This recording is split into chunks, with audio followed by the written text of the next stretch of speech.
할렐루야. 예, 주의 이름으로 여러분을 사랑하고 축복합니다. 우리 이 시간 하나님 말씀 보겠습니다.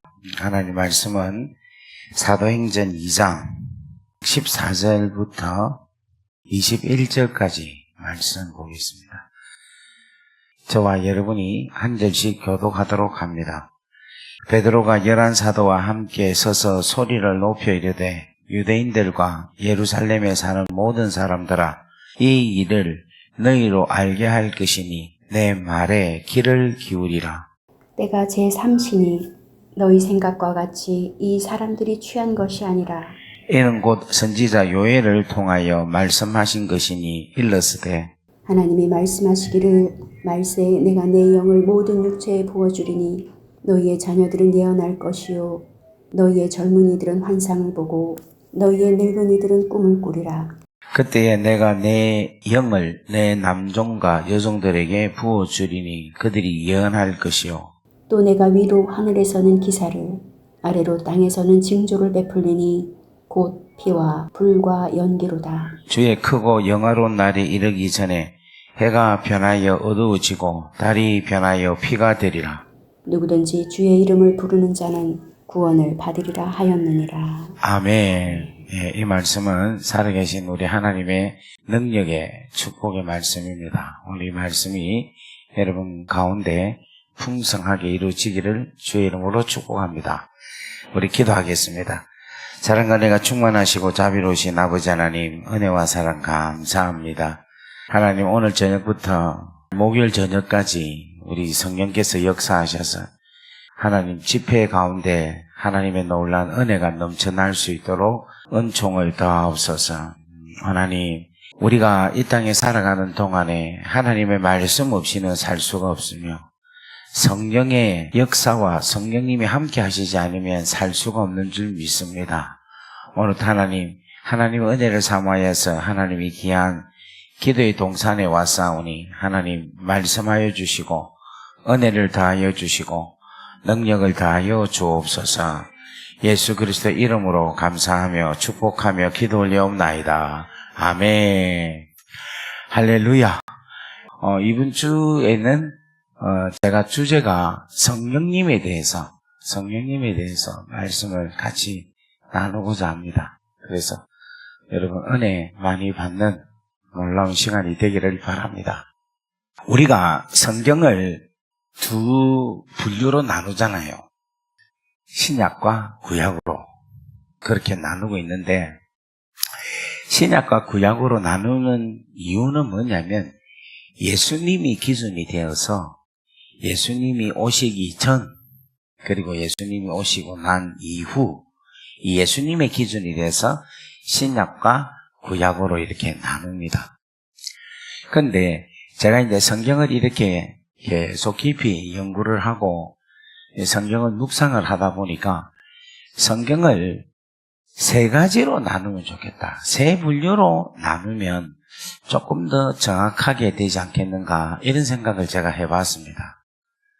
그게 무슨 말인가 하면은 성경을 예수님 중심으로 신약과 구약을 나눴는데 저는 성경을 삼위일체 하나님 중심으로 성경을 나누면 세 가지로 나눌 수 있다 이거죠. 그래서 성부 하나님이 우리를 사랑하시고 우리를 통치하시고 우리를 다스리는 성부 하나님의 시대, 이것이 어디에 기록되어 있느냐면 구약에 기록되어 있다는 거예요. 그리고 성자 예수님이 우리에게 오셔서 우리를 다스리시고 하나님의 나라를 가르쳐 주시고 하나님의 나라의 왕으로서 통치하는 그 시대를 기록한 게 복음서라는 거예요. 복음서. 마태, 마가, 누가, 요한 이 복음서. 그러니까 구약, 복음서 이렇게 나눈다는 거예요. 그 다음에 성부 하나님이 있고 그 다음에 성자 예수님이 있고 그 다음에 또 누가 있습니까? 성령 하나님이 계십니다. 근데 이 성령 하나님이 사도행전에 강림하셔서 우리에게 임재하셔서 우리와 함께 하심으로 인하여서 우리를 다스려 주신다는 거예요. 우리로 하여금 하나님을 아버지라 믿게 하고 예수님을 주라 시인하게 하고 또 하나님의 자녀로서의 온전한 삶을 살아가게 하고 예수 그리스도의 신부로서 깨끗하고 정결한 삶을 살게 하고 그리고 거룩하게 성화시키는 일을 우리 성령께서 하신다는 거예요. 그래서 사도행전 이후 사도행전 로마서 고린도 전후서 해가지고 어디까지? 요한계시록까지 요 내용이 성령님께서 주도하시고 역사하는 시대로 성경이 기록되어 있다. 이렇게 해석을 하니까 성경이 좀 더 보다 더 좀 정확하고 분명하게 와 닿는 거예요. 자, 다시 한 번 더. 성부 하나님은 우리의 아버지로서 우리의 왕이 되시고 여호와 하나님으로 우리의 왕으로서 다스리신다는 거예요. 그래서 구약에는 우리 하나님을 무슨 하나님이라 합니까? 여호와. 무슨 하나님? 여호와 하나님이다. 이래 이야기해요. 여호와 하나님. 그래서 여호와 하나님이 구약 성경을 다 읽어보면은 하나님을 여호와 하나님이다. 이렇게 기록을 하고 있어요. 근데 신약에 와서 예수님이 하나님에 대해서 이야기를 하는데 우리 예수님은 그 하나님을 여호와 하나님을 뭐라고 하는가 하면 아버지 하나님 이렇게 이야기해요. 그러니까 예수님은 단 한 번도 여호와 하나님이다 안 하고 아버지 하나님이다 이렇게 표현하고 있는 거예요. 아, 예수님이 여호와 하나님을 아버지 하나님으로 바꾸어 주셨다. 우리에게 아버지 하나님으로. 여러분 거의 같은 것 같은데 이 차이가 엄청난 차이라 엄청난 차이. 여호와 하나님은 아도나이 해가지고 주라는 거예요. 주 하나님이라는 거예요. 주인이라는 거예요. 주인. 창조주이시고 이 세상 모든 만물의 주인이신 하나님이다라는 거예요. 그런데 우리 예수님은 이 세상의 창조주고 우리의 주인이신 그 하나님이 어떤 하나님이다? 너희의 아버지 하나님이다라는 거예요. 대박. 그러니까 여러분들이 지금 아버지에 대한 것이 잘 모르고 있으니까 이것이 얼마나 기쁘고 감사한지 잘 모르는데 예수님이 아버지 하나님으로 산상수훈의 말씀을 하고 있는 거예요. 그러니까 예수님이 세례 요한한테 세례를 받으시고 하늘문이 열리고 성령이 임했죠. 그리고 광야에서 마귀한테 시험을 받으시고 하나님의 자녀라는 놀라운 정체성을 확립했죠. 그 다음에 그 예수님이 내가 하나님의 아들이다라는 그 확신 가운데 사역을 시작하게 된 거예요. 자, 마태복음 3장 13절부터 한번 볼게요. 자, 다 같이 읽습니다. 시작. 요단강에 이르러 요한에게 세례를 받으려 하시니 요한이 말려 이르되 내가 당신에게 세례를 받아야 할 터인데 당신이 내게 오시나이까? 예수께서 대답하여 이르시되 이게 내게 허락하라. 우리와 이와 같이 하여 모든 의를 이루는 것이 합당하니라 하시니 이에 요한이 허락하는지라. 그러니까 요한이 이제 세례를 허락한다라는 겁니다.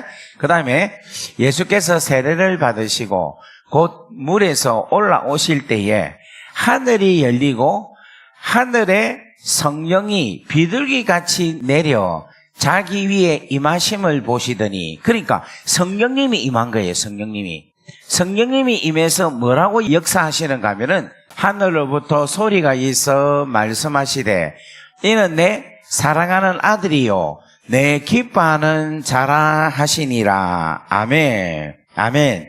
여러분, 하나님의 성령이 임하고 하늘에서부터 소리가 내려왔는데 그 소리는 누구 소리냐? 이는 내 사랑하는 아들이요 내 기뻐하는 자다. 이렇게 이야기를 했다면 이 말씀하는 자는 누구입니까?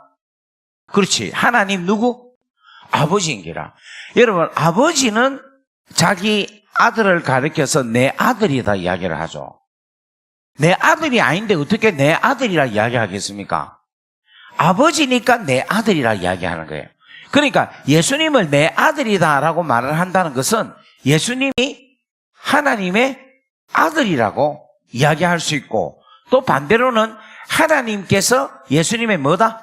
아버지다라고 이야기할 수 있는 거예요.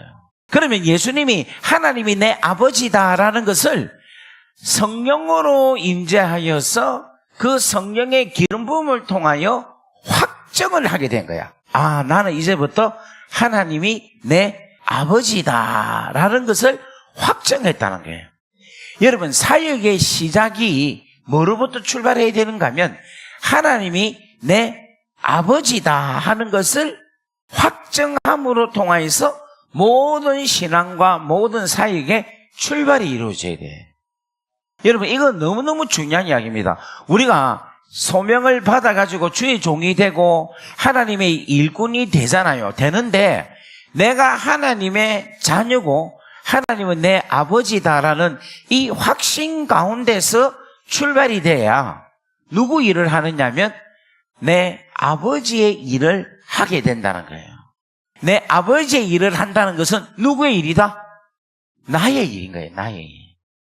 그래서 예수님이 이 사역을 하면서 내가 하나님의 자녀다, 내가 하나님의 아들이다라는 그 확신이 너무너무 분명한 거라. 그런데 마귀는 하나님의 아들인데도 불구하고 계속해서 하나님의 아들이냐 아니냐 이걸 흔드는 거예요. 정체성을. 그게 무엇으로 나타나느냐면 마귀의 시험으로 나타나는 거라.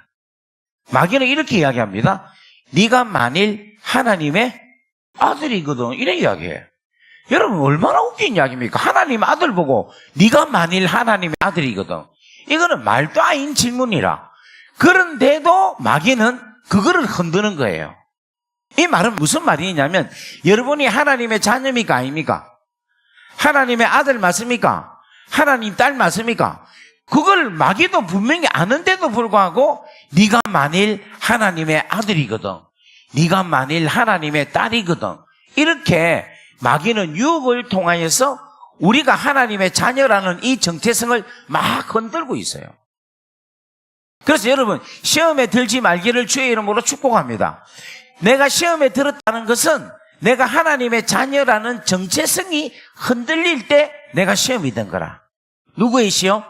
마귀의 시험이 된 거예요.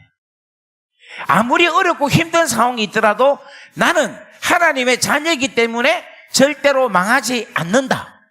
나는 승리할 것이다. 나는 하나님 내 아버지가 계시니까 두려워할 게 없다. 믿음으로 나아간다. 할렐루야. 나는 내 하나님이 아버지니까 나는 죄를 짓지 않는다. 유혹에 넘어가지 않는다. 나는 성결하게 살아간다. 그렇게 나아갈 수 있기를 주의 이름으로 축복합니다. 아멘. 그래서 여러분, 예수님이 하나님을 뭐라고 하는가 하면 여호와 하나님이라 안 부르고 하나님 아버지, 하나님 아버지라 부르는 거예요. 그리고 마태복음 5장에 산상수훈을 합니다. 예수께서 무리를 보시고 산에 올라가 앉으시니 제자들이 나온지라 해서 쭉 이야기를 하시는데 마태복음 5장 16절 말씀입니다. 16절.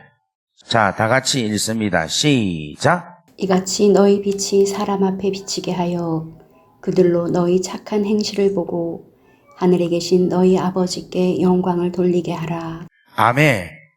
아멘. 여기서 뭐라고 하는가 하면 하나님 아버지라 그러죠. 맞습니까?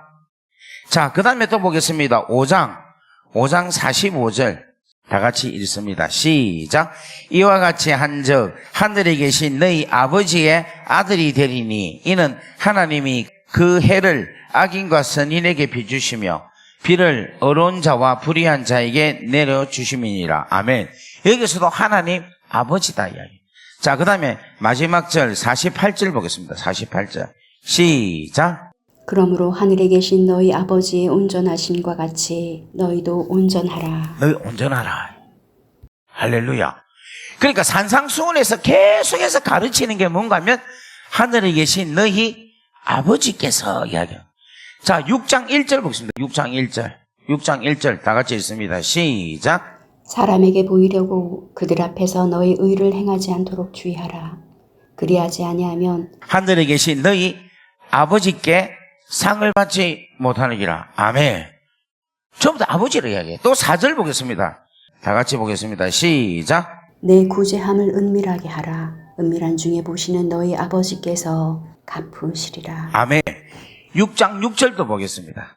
6장 6절도 시작. 너는 기도할 때에 내 골방에 들어가 문을 닫고 은밀한 중에 계신 내 아버지께 기도하라. 은밀한 중에 보시는 내 아버지께서 갚으시리라. 아멘.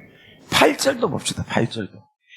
제가 이걸 지금 제가 이렇게 계속 이야기하는 이유가 뭐냐면 예수님이 여호와 하나님 여호와를 이야기하지 아니하고 하나님 아버지라 말을 한다는 게 이게 내로서는 너무너무 큰 놀라운 은혜라. 오늘 저와 여러분 동일한 기쁨이 있기를 주의 이름으로 축복합니다. 여러분 지금 기도원에 와가지고 하나님이 내 아버지라 딱 믿어만 치면은 더 이상 기도할 게 없어요. 그냥 내려가면 돼. 진짜. 여러분 응답 중에 제일 큰 응답은 뭐냐면은 내 기도 제목을 응답받는 게 아니라 하나님이 내 아버지라고 확신을 갖는 것만큼 좋은 응답이 없다니까. 할렐루야. 그러니까 기도 응답 하나하나 이렇게 낱개로 받을 게 아니라 그냥 막 하나님 아버지 내 아버지입니다. 할렐루야 하면 끝나보는 거야. 자, 6장 8절 보겠습니다. 시작. 그러므로 그들을 본받지 말라. 구하기 전에 너에게 있어야 할 것을 하나님 너희 아버지께서 아시느니라. 누가 아신다? 하나님 너희 누가? 그러니까 예수님이 계속해서 하나님 너희 아버지에 대해서 계속해서 말씀하고 계시는 거예요. 그래서 여러분들이 오늘 이 하나님 아버지를 여러분들이 믿기를 주의 이름으로 축복합니다. 자, 그 다음에 9절. 자, 6장 9절 다 같이 있습니다. 시작. 그러므로 너희는 이렇게 기도하라. 하늘에 계신 우리 아버지여, 이름이 거룩히 여김을 받으시오며. 아멘. 기도를 누구에게 한다? 하나님 아버지에게. 지금 여러분 이 계속 하나님 아버지예요. 또 보겠습니다. 14절 15절 한번 읽어봅시다. 시작. 너희가 사람의 잘못을 용서하면 너희 하늘 아버지께서도 너희 잘못을 용서하시려니와 너희가 사람의 잘못을 용서하지 아니하면 너희 아버지께서도 너희 잘못을 용서하지 아니하리라. 아멘. 그 다음에 18절도 보겠습니다. 18절. 금식하는 자로 보이지 않고 오직 은밀한 중에 계신 내 아버지께 보이게 하려 함이라. 은밀한 중에 보시는 내 아버지께서 뭐 하신다? 갚으신다. 계속 여러분들이 아버지라고 줄을 끊고 쫙 보세요. 그러니까 우리 예수님이 성령을 받고 당신이 하나님의 자녀라는 정체성을 확실하게 하고 난 다음에 예수님의 설교의 가장 주된 메시지는 뭐냐면 하나님이 너희의 아버지시다. 이거를 선포하고 이스라엘 백성들에게 이것을 알고 믿게 하고 하나님이 아버지다라는 것을 깨닫게 하고 그 아버지께 나아오게 하고 그 아버지와의 관계를 가지게 하고 그 아버지와의 친밀감 속에서 살아가게 하기를 우리 주님이 원하시고 우리 예수님도 역시 하나님을 아버지로 여기고 아버지와 함께 동행하면서 친밀한 가운데에서 함께 거하며 살아가고 계심을 우리에게 보여주시고 있다는 거예요. 그렇게 되면 끝나는 거야. 자, 여호와라는 말이 언제 나오느냐면 하나님이 창세기 1장에는 하나님이 천지를 만드시고 하나님이 첫째 날 빛을 만드시고 하나님이 둘째 날 위의 궁창과 아래 궁창을 만드시고 하나님이 셋째 날 육지와 식물을 만드시고 전부 다 하나님이 만드셨다고 기록을 하고 있어요. 그런데 이상에 가면은 그 하나님이 여호와 하나님으로 나타나고 있어요. 근데 이 창세기 1장에는 하나님이라고 이야기한 것은 창조주이신 하나님에 대한 이야기를 하고 있는 거예요. 그런데 2장에는 뭔가 하면 여호와 하나님이다라고 이야기한 것은 이 창조한 창세기 1장에 창조한 주인이 있는데 그 주인이 바로 누구다? 여호와 야훼라는 거예요. 야훼 하나님이라는 거예요. 그런데 하나님은 하나님인데 어떤 하나님이다? 여호와 하나님. 이 세상 모든 만물을 만드시고 주관하시는 분이 누구다? 여호와 하나님이다. 이렇게 이야기를 하고. 그래서 창세기 2장부터 하나님이라는 단어도 나오긴 하지만 대부분 무슨 하나님으로 나오느냐면 여호와 하나님으로 나오는 거예요. 자, 이것도 우리 성경을 봐야 여러분들이 믿지. 안 그러면은 안 믿어요. 자, 우리 창세기 1장 한번 보겠습니다. 창세기 1장. 1장 1절. 태초에 하나님이 천지를 창조하시니라. 3절에 보면 하나님이 이르시되 빛이 있으라. 그 다음에 6절에 보면 둘째 날 하나님이 이르시되, 셋째 날 9절 하나님이 이르시되, 전부 다 하나님이라고 이야기를 하고 있습니다. 그죠? 그런데 자, 2장에 가보면 천지 창조가 될 때 4절에 보면 해놨습니다. 이것이 천지 창조가 될 때에 하늘과 땅의 내력이니 여호와 하나님이 땅과 하늘을 만드시던 날에 여호와 하나님이 땅에 비를 내리지 아니하셨고, 그 다음에 7절에도 보면 여호와 하나님이 땅의 흙으로 사람을 지으시고 생기를 그 코에 불어넣으시니 사람이 생명이 된지라. 8절에도 보면 여호와 하나님이 동방의 에덴에 동산을 창설하시고, 9절에도 여호와 하나님이, 전부 다 여호와 하나님이다. 이렇게 이야기해요. 그럼 여러분, 여호와 하나님이 억수 중요하겠죠? 억수로 중요한데 예수님은 이 중요한 여호와 하나님을 이야기하지 아니하고 무슨 하나님? 아버지 하나님으로 이야기를 하는 거예요. 그럼 여러분, 여호와 하나님이 또 좋지만은 아버지 하나님은 더 좋은 거라. 이게 너무 중요한 이야기라. 너무너무 중요한. 여호와 하나님도 중요한 일이에요. 왜냐 하니까 이 땅에 수많은 신들이 있는데 그 중에 신 중에 신은 누구다? 하나님밖에 없다. 여호와 하나님이다. 이거예요. 여호와 하나님. 그런데 우리 예수님은 그 여호와 하나님이 누구냐 하면은 너희의 아버지 하나님이다. 그래서 여러분, 우리 예수님이 이 땅에서 사역을 하시잖아요. 사역을 하시는데 우리 예수님의 가장 귀하고 소중한 사역은 어떤 사역입니까? 무슨 사역입니까? 그 십자가에서 달려 돌아가시는 사역이죠. 맞습니까? 그런데 예수님이 십자가에서 달려 죽으시죠. 그런데 예수님이 돌아가실 때에 예수님이 어떤 모습으로 돌아가셨느냐면은 하나님의 아들로서 돌아가신 거예요. 누구를 위하여? 아버지 하나님을 위하여서. 그러니까 예수님은 어떤 삶을 사셨는가 하면은 그가 비록 그리스도라는 것은 기름 부음 받은 자인데, 예수님은 기름 부음 받은 자는 뭡니까? 왕, 제사장, 선지자죠. 그 예수님은 왕, 제사장, 선지자로서의 사역을 했습니다.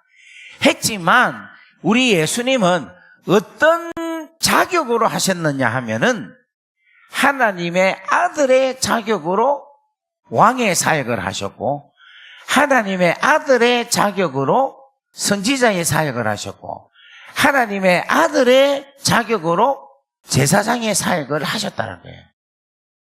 그런데 이 예수님의 사역 중에 제일로 귀하고 소중한 사역은 뭐냐면은 예수님이 우리를 죄에서 구원하시기 위해서 이 땅에 오셨죠. 그래서 예수의 이름이라는 것은 아들을 낳으리니 이름을 예수로 하라. 이는 자기 백성을 저희 죄에서 구원할 자라 하심이니라. 이렇게 했잖아요. 이 말은 무슨 말인가 하면 예수님이 이 땅에 오신 목적을 이야기하고 있는 거예요. 목적. 그 목적이 뭐냐? 저희 죄 가운데 있는 자기의 백성을, 그 죄 문제를 예수님이 해결해 주셔서 그 잃어버린 자기의 백성을 다시금 찾고 회복하기 위해서 예수님이 오셨다는 거라. 그러니까 예수님이 오셔서 제일로 귀하고 소중한 사역은 어떤 사역이다? 그렇지. 십자가 사역은 결국 무슨 사역이다? 그렇지. 우리의 죄를 깨끗게 하시는 그 사역을 위해서 오셨다는 거예요. 그 죄를 깨끗게 하기 위해서 오셨는데 예수님이 어떤 자격으로 어떤 자세로 오셨느냐 하면은 하나님의 아들로서 오셨다는 거예요. 그래서 여러분 예수님이 십자가에 달려 죽으시잖아요. 죽으면 사람들이 전부 다 예수를 보고 우와 저 사람은 왕이다. 저 사람은 제사장이다. 저 사람은 선지자다. 저 사람은 랍비다. 이렇게 이야기를 할 수도 있는데 성경에는 백부장이 예수님의 죽음을 가리켜서 뭐라고 하느냐면 그는 진실로 하나님의 아들이었도다. 이렇게 이야기를 하는 거예요. 여러분 이 성경은요 너무너무 정확하고 의도 있는 방향성을 가지고 기록한 책이에요. 그 말은 무슨 말인가 하면 예수님은 성령을 받을 때부터 하나님의 아들이다. 이는 내 사랑하는 자요 내 기뻐하는 자고 내 사랑하는 기뻐하는 아들이다라는 그 아들로부터 출발해서 예수님으로 하여금 마귀에게 아들이라는 것을 계속해서 시험을 받으시고 그리고 그는 예수님은 하나님의 아들로서 계속해서 살았다는 거예요. 하나님의 아들로서 살면서 선지자의 역할도 하시고 제사장의 역할도 하시고 왕의 역할도 하셨다는 거예요. 그렇지만 마지막 십자가에 달려 돌아가신 것도 결국은 무엇으로 돌아가시느냐면 하나님의 아들로 돌아가셨다. 자, 이게 어디 있느냐면 마태복음 27장 54절 봅시다. 그냥 54절. 시간 없으니까 54절. 자, 다 같이 읽습니다. 시작. 백부장과 및 함께 예수를 지키던 자들이 지진과 그 일어난 일들을 보고 심히 두려워하여 이르되 이는 진실로 하나님의 아들이었도다. 예수님이 죽고 나서 일어나는 현상들을 볼 때에 세상에 그 백부장이 예수님을 가리켜서 그는 진실로 하나님의 아들이었다. 이렇게 얘기하냐.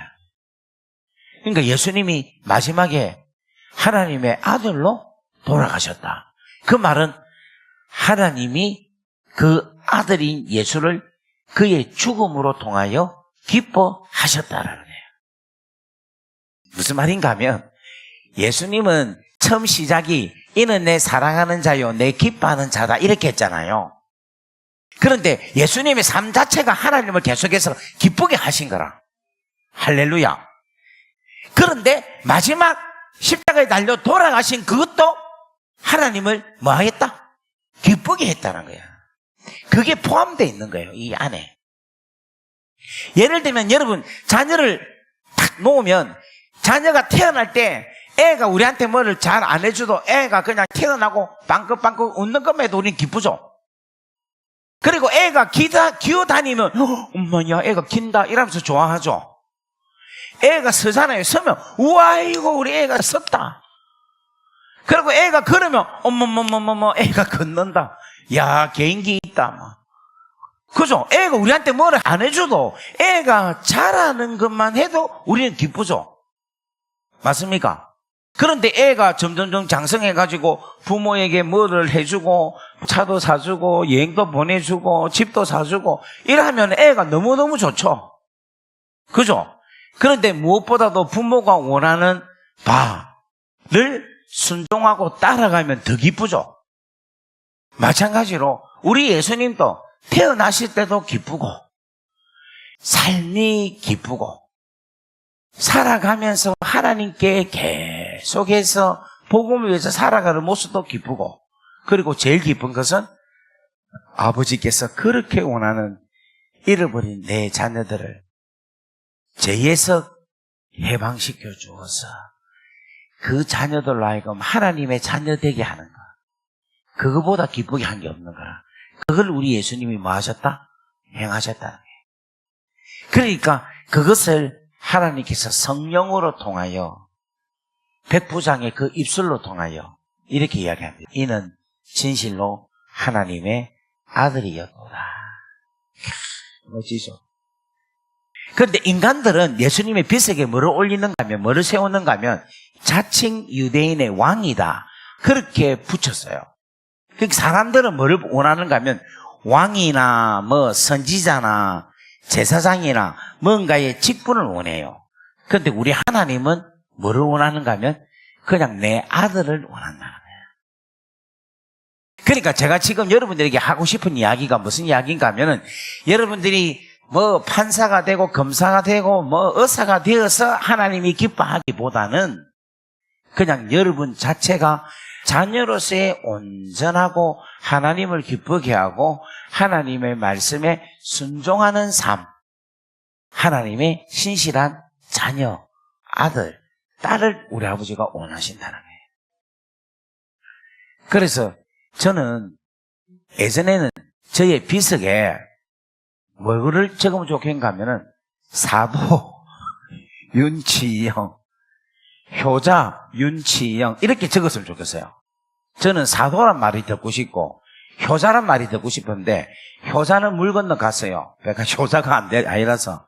그래서 효자는 아니고, 그 다음에 사도라는 이름을 탁 적어서 하면 좋겠는데, 사도보다도 더 좋은 게 있는 것 같아요. 그게 바로 뭐냐면 하나님의 아들 윤치영. 그래서 저는 제 비석에 하나님의 아들 윤치영 이렇게 적어주면 좋겠다 하시고요. 여러분들이 그렇게 살아갈 수 있기를 주의 이름으로 축복합니다.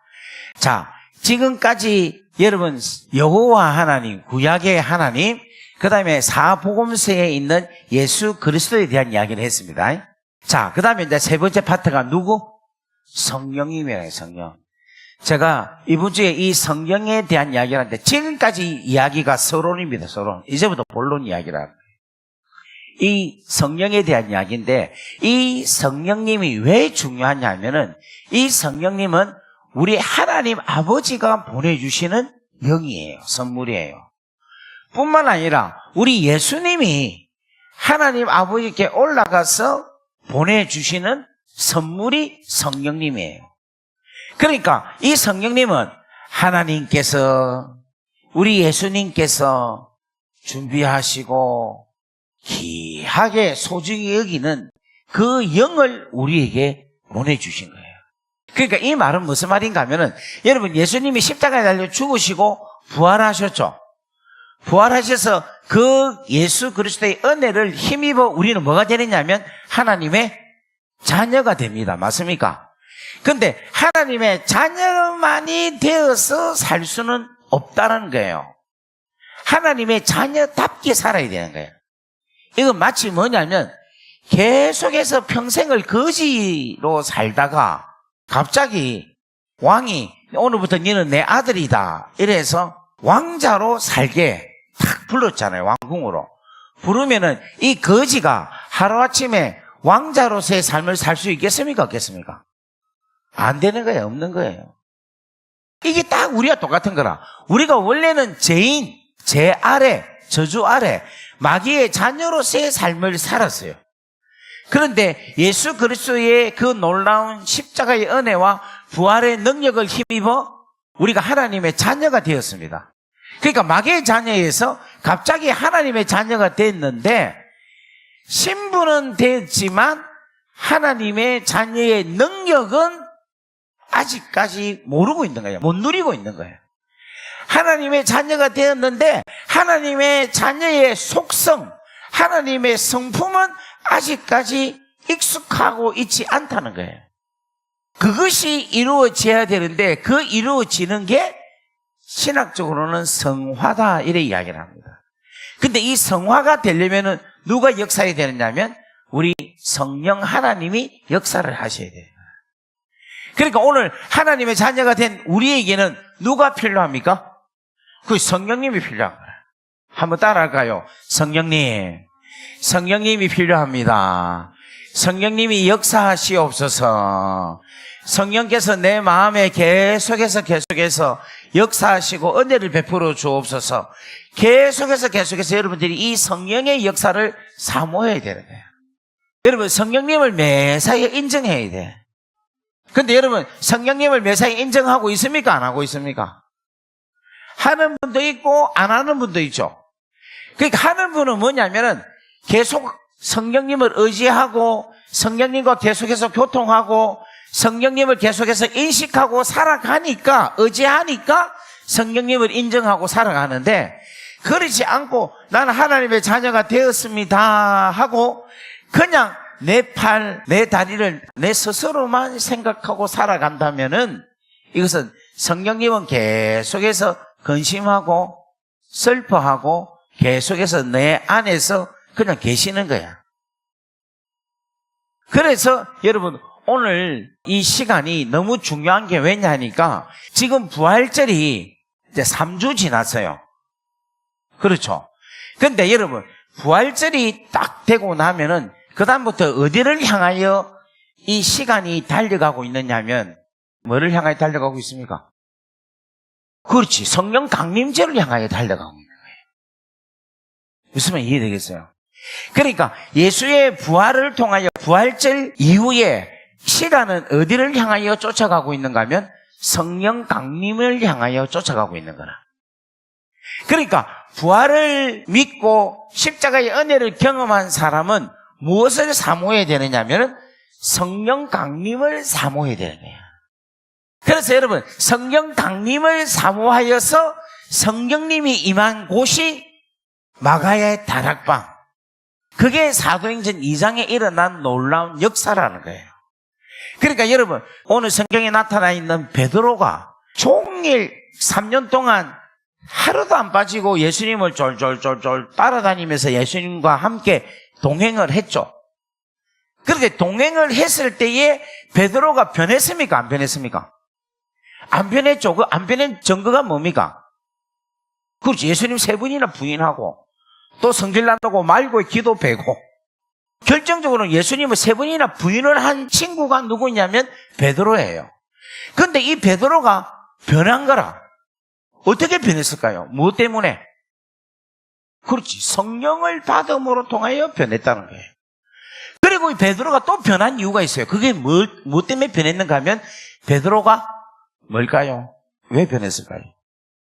성령을 받았고 또 그러니까 이게 뭐냐면 이거라. 베드로가 어떻게 해서 헷가닥 변했는가 하면 부활하신 예수님을 만났기 때문에 변한 거야. 그전에는 예수님이 십자가에 달려 죽고 부활하지 않은 상태에서 그냥 3년 동안 주님을 따라다녔어요. 그런데 그때는 베드로의 주인은 예수님이지만 아직 완전한 주인은 되지 못했다는 거예요. 여기서 주인이라는 것은 어떤 주인이냐면은 베드로의 가장 치명적인 문제를 해결해 주시는 분이 주인인 거예요. 그러면 베드로의 가장 치명적인 것이 뭐예요? 무슨 문제입니까? 그 정도 가지고 문제라면 이거 다 문제 다 있지. 죽음에 들이면 그보다 더 큰 문제.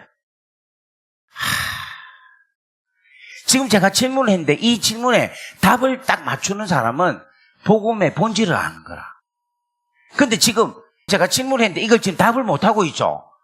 이 말을 못한다는 것은 복음에 대한 본질에 깊이 있는 걸 정확히 몰라서 그런 거야. 베드로의 가장 본질적인 문제가 뭔 줄 압니까?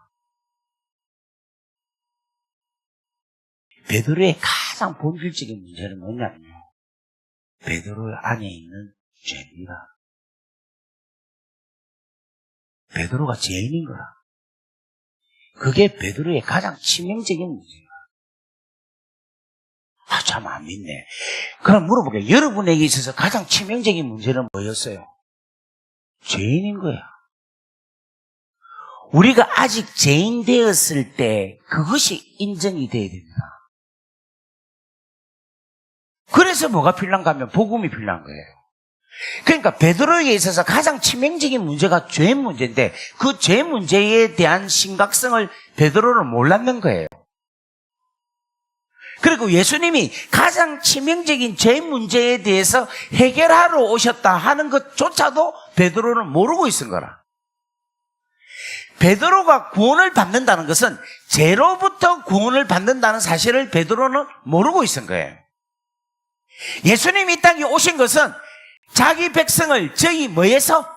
죄에서 구원할 자다라고 우리 예수님이 오셨는데, 죄로부터 구원할 자로 오신 예수님의 그 구원에 대한 것을 베드로는 3년 동안 따라다니면서도 몰랐던 거라. 지가 구원 받았는지 안 받았는지도 몰랐던 거라. 지가 죄인이라는 사실을 심각하게 몰랐다는 거예요. 예수님이 자기의 가장 심각한 문제인 그 죄 문제를 해결하기 위해서 오셨다라는 사실을 베드로는 몰랐다는 거예요. 그래서 3년 동안 쫓아다닌 거예요. 다녔어요. 그런데 그때 당시에만 해도 예수님은 실질적으로 자기 백성을 죄에서 구원할 자지 구원자는 아니었다는 겁니다. 왜 구원자가 안 됐느냐면, 구원자가 되기 위해서는 십자가에 달려서 죽으시고 부활을 하셔야지만이 비로소 구원자가 되는 거예요. 그러면 3년 동안 쫓아다녔다는 것은 뭐냐면, 베드로의 가장 근본적인 문제를 아직 주님이 해결하지 않았다는 거예요. 그래서 베드로는 예수님이 자기의 진정한 구주라는 걸 몰랐다는 거예요. 그러니까 예수님은 뭐 했다? 부인할 수 있은 거야. 왜 나의 구주라고 생각을 안 하고 있으니까. 그냥 선생으로 생각하고 있으니까 부인하고 맹세하고 부인하고 저주하고 맹세하고 부인할 정도의 대상이 예수님이었다는 거예요. 그러니까 그게 그렇게 반응을 하죠. 그런데 이 베드로가 예수님이 십자가를 달려 죽으시고 부활하신 사건을 보는 순간에 베드로는 깨달은 거예요. 아, 주님이 내 죄의 죄값을 대신해서 심판을 받으시고 십자가에 죽으시고 부활하셨다. 내가 이 예수로 통하여서 내 죄가 용서함을 받았다. 내가 이 예수님의 부활로 통하여서 영생을 얻었다. 생명을 얻었다. 하나님 나라가 얻었다. 이제는 예수님이 그리스도 나의 주가 되셨습니다. 라고 고백을 하는 거예요. 그래서 베드로가 이렇게 변할 수밖에 없는 상황은 뭐냐면, 부활하신 예수님을 인격적으로 믿고 받아들였다는 거예요. 두 번째는 어떤 사건이냐? 성령이 강림하여서, 성령이 임하여서 그로 하여금 성령의 사람으로 되게 역사하셨다는 거예요. 오늘 사랑하는 여러분들도 이 복음의 원리인 이 진리를 여러분들이 잘 깨달을 수 있기를 주의 이름으로 축복합니다. 자, 그러면 여러분, 이렇게 성령이 이제 베드로에게 임했습니다. 그죠? 사도행전 2장에. 성령이 임하니까 성령이 임한 120문도의 모습이 어떤 모습인가 하면, 새술에 취한 모습으로 완전히 술 취한 사람처럼 바뀐다는 거예요. 여러분, 술을 먹으면 어떻는가 하면 기분이 묘해집니다. 비몽사몽해집니다. 그냥 기분이 좋고 막 노래가 나오고 그냥 모든 근심이 다 잊어버리고, 이 땅에 살지만은 이 땅에 사는 영향권에서 벗어나는 삶을 잠깐이라도 누리고 있어요. 취하고 있는 시간. 그런데 성령을 받으면 그렇게 되는 거라. 우리가 이 땅에 살지만 이 땅에 가지고 있는 어려움과 안 좋은 모든 것이 다 없이 그냥 좋아. 이 성령이 취하면 평안이 넘칩니다. 문제가 산더미같이 많아도 전혀 두려움이 없어요. 심지어는 내 앞에 죽음이란 게 있어도 전혀 염려하지 아니하고 무섭지가 않아요. 이 성령에 취하면. 그런데 이 베드로가 성령에 취하니까 완전히 그냥 술 취한 사람처럼 된 거라. 그러면서 무슨 이야기를 하는가 하면, 성령에 취하니까 제일 먼저 하는 이야기가 저가 하나님의 행하신 큰일 행하심을 말하는도다. 이렇게 성경에 이야기하고 있습니다. 자, 성령에 취해서 제일 먼저 하는 이야기가 뭐냐? 사도행전 2장 말씀 보겠습니다. 사도행전 2장 1절 말씀 보겠습니다. 시작. 오순절 날이 이미 이르매 그들이 다 같이 한 곳에 모였더니 홀연히 하늘로부터 급하고 강한 바람 같은 소리가 있어 그들 앉은 집에 온 집에 가득하며 마치 불의 혀처럼 갈라지는 것들이 그들에게 보여 각 사람 위에 하나씩 임하여 있더니 그들이 다 성령의 충만함을 받고 성령이 말하게 하심을 따라 다른 언어들로 말하기를 시작하니라. 이렇게. 그러니까 언어들로 성령이 취하니까 계속해서 뭐 하느냐면 말을 합니다. 말을. 근데 그 말이 무슨 말인가 하면 11절부터 말씀을 보겠습니다. 11절. 그레데인과 아라비아인들이라 우리가 다 우리의 각 언어로 하나님의 큰 일을 말함을 듣는다 하고 다 놀라 당황하여 서로 이르되 이 어찌된 일이냐 하며 또 어떤 이들은 조롱하여 이르되 그들이 새술에 취하였다 하더라. 아멘. 여기에 우리가 11절에 보면은 하나님의 큰 일을 말함을 듣는도다 이렇게 이야기해요. 한 번 더 읽어보겠습니다. 우리의 각 언어로 시작.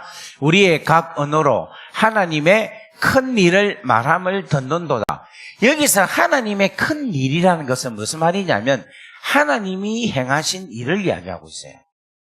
근데 하나님의 행하신 일 중에 큰 일이 있는데 그러면 작은 일도 있고 일반적인 일도 있겠죠. 그러니까 하나님의 행하신 일반적인 일이 있고 큰 일이 있는데 일반적인 일은 창조고 이 땅을 다스리고 이 땅에 순환이 되는 것을 나타나는 것, 보편적인 일반적인 은혜를 하나님께서 행하신다 이렇게 이야기를 합니다. 그런데 오늘 하나님의 큰 일이라는 것은 하나님께서 행하신 스페셜 일이에요. 스페셜. 특별한 일이라는 거예요. 그런데 그 특별한 일 중에서 가장 특별한 일은 하나님께서 비중을 많이 실은 일인 거예요. 하나님의 무게중심이 많은 일. 바꾸고 말하면 하나님이 엄청나게 심혈을 기울이신 일. 하나님이 가장 귀하고 소중히 여기는 일. 하나님께서 행하신 가장 우리를 사랑해서 우리를 위해서 가장 귀하게 소중하게 행한 일. 이렇게 여러분 설명을 하면 이 일이 무슨 일이겠습니까? 우리 십자가인 거예요. 그러니까 방언을 할 때에 이 방언이 성령에 임했는데 그 성령으로 통하여서 방언을 하는데 이 방언이 내용이 뭐냐면은 하나님께서 당신의 아들을 이 땅에 보내주셔서 이 땅에 많은 자들의 모든 자들의 죄에서 예수님이 십자가에 달려 죽으셔서 모든 사람들의 죄를 짊어지고 죄값을 치루어서 부활하심으로 통하여 이제 모든 자들이 이 사실을 믿기만 하면은 다 구원을 받는다 하는 이 방언의 이야기를 하고 있다는 거예요. 그래서 여러분 이 방언이라는 것은 무엇을 하기 위한 방언인가 하면 복음을 전파하기 위한 방언이 가장 귀하고 소중한 방언의 내용이라는 거예요. 이 방언이 성령이 임했을 때 제일로 역사하는 가장 시초적인 방언의 내용이 바로 십자가 사건에 대한 이야기라는 거예요. 복음의 전파를 이야기하고 있다는 겁니다. 사랑하는 여러분, 여러분도 지금 방언 많이 하죠? 근데 보통 방언을 주로 여러분의 기도를, 여러분의 마음의 원한을, 여러분의 바라는 바를 방언으로 기도를 많이 하잖아요. 그런데 여러분들이 이 방언으로 통하여서 내가 복음을 전합니다. 이렇게 십자가를 생각하고 십자가를 전파한다는 마음으로 방언을 하게 되면 성령의 놀라운 충만한 역사가 더 나타난다니까요. 여러분, 이 방언은요, 귀신 들린 것도 방언합니다. 우리가 방언을 할 때에 이 방언의 시작을 하나님께서 우리를 향하여 사랑하신 가장 큰 일, 이 십자가의 귀하고 놀라운 사랑의 일을 방언으로 실제적으로 방언을 한번 해보십시오. 그러면 엄청나게 놀라운 능력이 여러분 가운데서 풍성하게 나타난다니까요. 그리고 여러분 십자가로 통한 십자가를 생각하는 방언을 하면은 여기 지치지를 않습니다. 기도가 멈춰지지가 않는다니까. 내공이 점점점 쌓입니다. 십자가의 은혜의 능력이 계속해서 십자가로 통하여 나타나는 하나님의 능력과 하나님의 지혜가 계속해서 풍성해진다니까.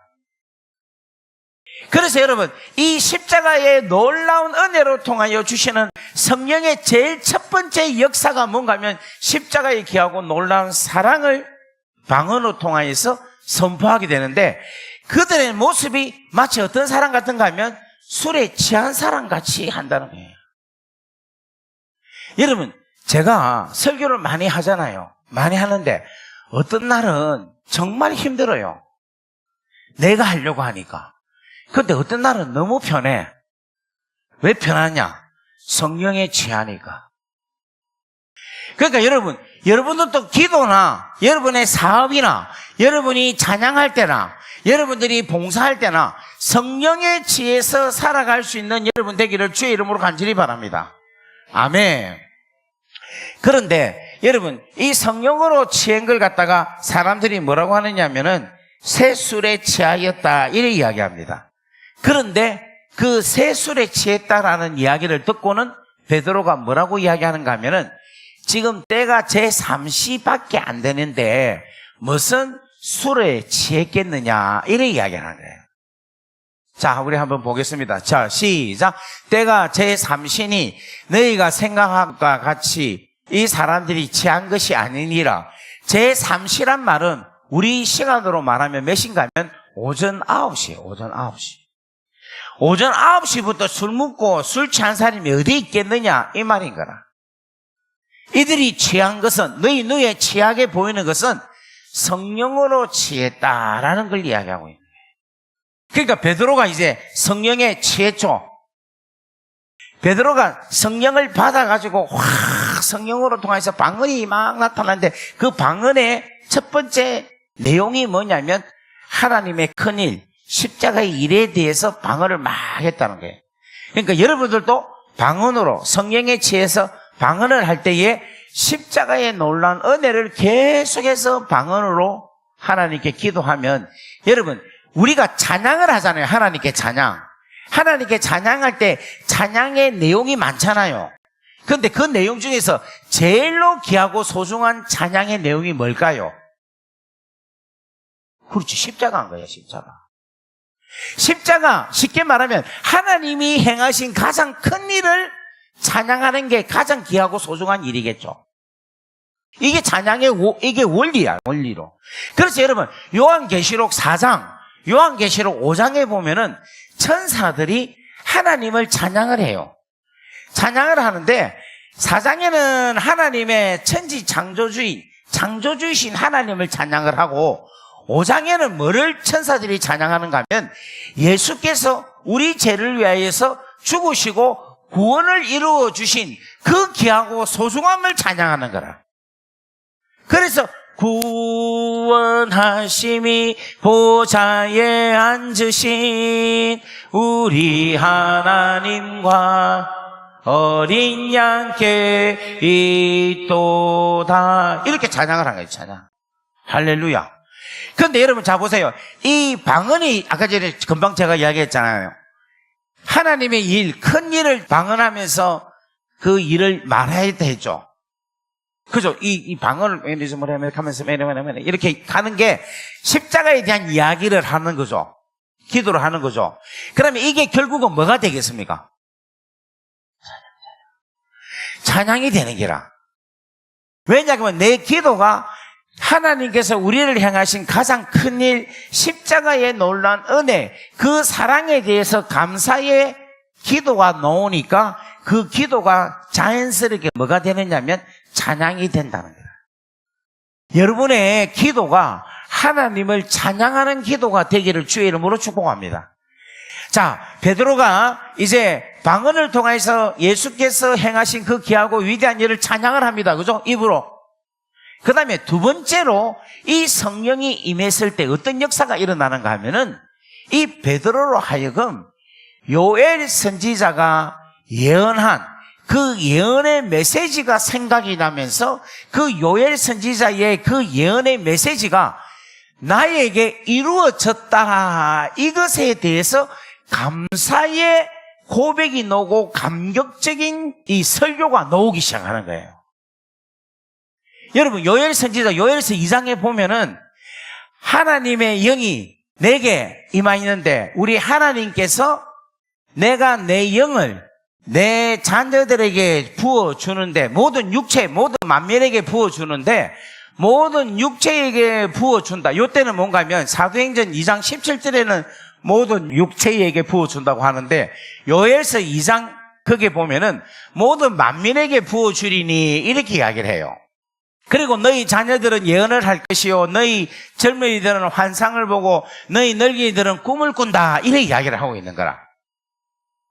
자, 여기 보면은 내가 내 영을 만민에게 부어주리니 이랬죠.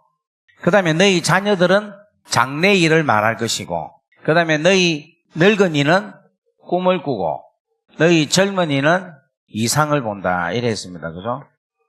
그 다음에 사도행전 2장 17절 말씀 보겠습니다. 내가 내 영을 모든 뭐에 붙인다? 모든 육체에게 부어준다.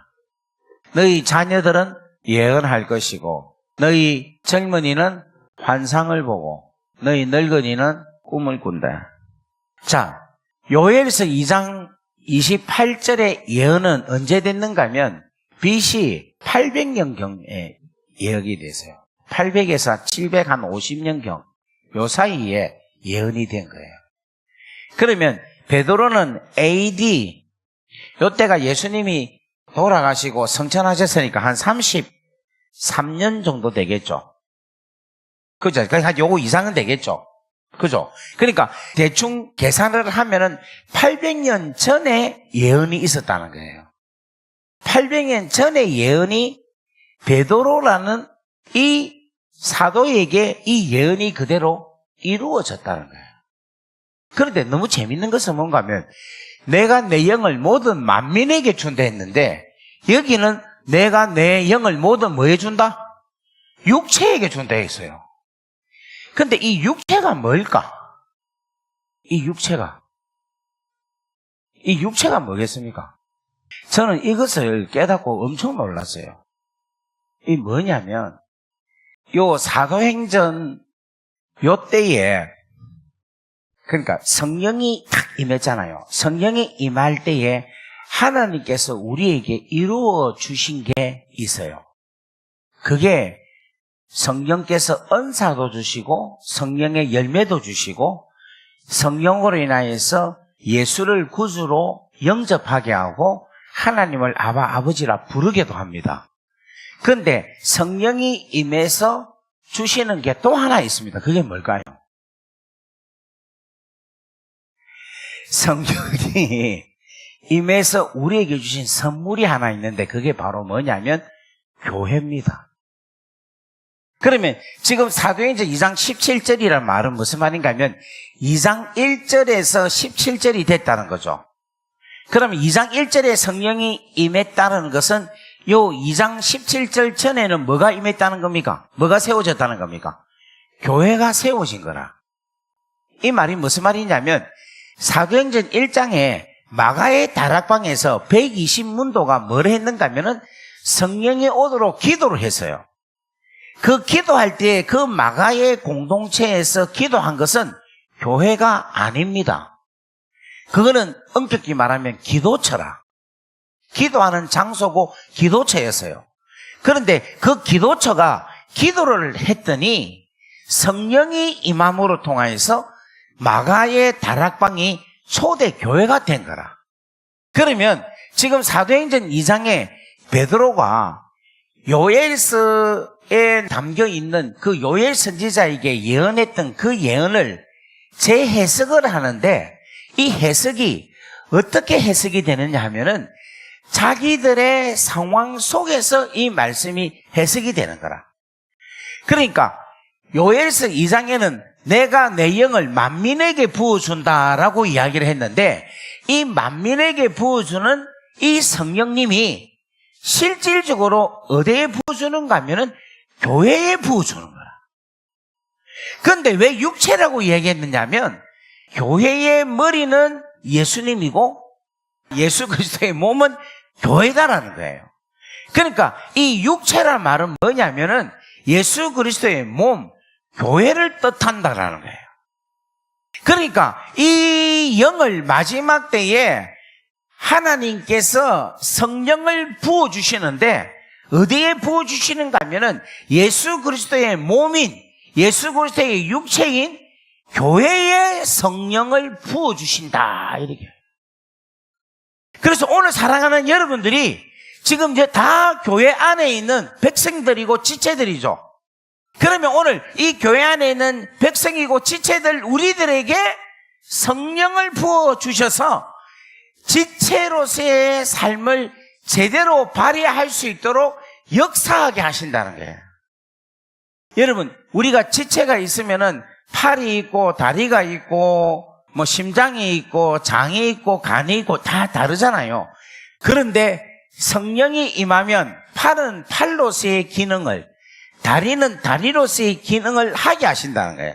그래서 하나님께서 우리에게 직분을 주셨으니까 목사는 목사에게 성령의 기름 부음을 부어 넣어 주셔서 목사의 직분을 감당하게 하고, 장로는 장로의 직분을 감당하게 하고, 권사는 권사, 집사는 집사, 안수 집사는 안수 집사에게 성령의 기름을 부어주어서 그 일을 감당하게 하신다는 거예요.